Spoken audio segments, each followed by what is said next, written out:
When he's not just straight up complaining that his job's too difficult, being unaware of things is his chief excuse for continually failing everything. And this goes right back with Starmer. Before being an MP, for example, Starmer was head of the Crown Prosecution Service, where he was widely praised for all the great work he did there. And if you read into it, you find that it does seem very impressive, because apparently he was very hands-on and brought in a lot of reforms, which were apparently really good. But more amazingly than that, what you find is, despite being instrumental in all the good things that happened while he was in charge, all the bad things that happened at the CPS under Starmer were never his fault. And I think we can all agree that's a sign of good leadership, right? Let's talk about Jimmy Savile. So in 2009, the CPS under Starmer failed to prosecute Savile despite a police inquiry being launched after multiple independent victims came forward. A subsequent investigation into the failing was published by Alison Levitt in 2013, and she said, on the face of it, the allegations made were both serious and credible. The prosecutor should have recognised this and sought to build a prosecution. The police treated the victims and the accounts they gave with a degree of caution which was neither justified nor required. Having spoken to the victims, Levitt said, "I've been driven to conclude that had the police and prosecutors taken a different approach, a prosecution might have been possible."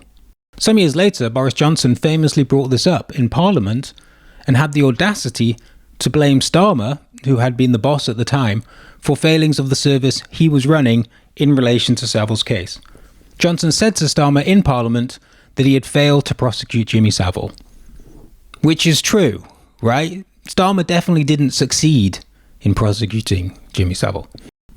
However, Johnson was pilloried for this by the media and by his own MPs, because there was no way it could have been Starmer's fault.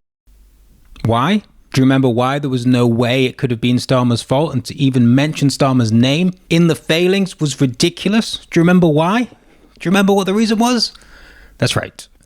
Starmer was unaware. He was unaware of the investigation into Jimmy Savile. Classic Starmer.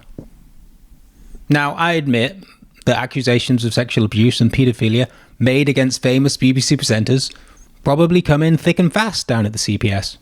But even in the highly competitive work environment of the BBC, Savile stood out quite a lot. It's also worth noting that Starmer was the one who requested Levitt's investigation, which is similar to how it was Starmer who launched the Ford inquiry. Starmer loves to mark his own homework, like the Israelis.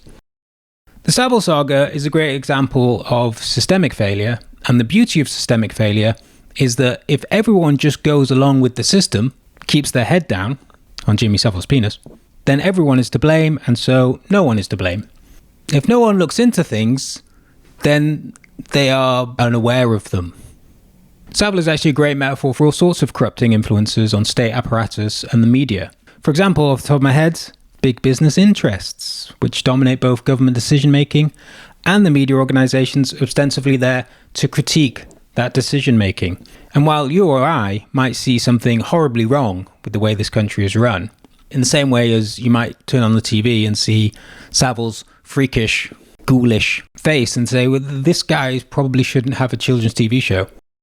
For those that are working within the institutions which have the actual power to do anything about it, raising these kind of issues comes at great personal risk.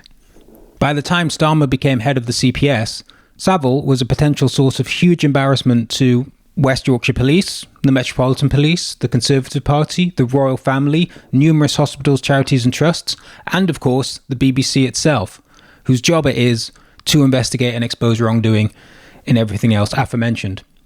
Institutions instinctively lurch towards self-preservation, and when figures, or ways of doing things, become so instilled in an institution that attacking them is akin to attacking the institution itself, then there becomes less and less incentive to stick one's neck out and take a breather from sucking Savile's cock. Those who rise through the ranks of institutions and are widely praised and rarely criticised for what they've done in those institutions generally know how to play the game.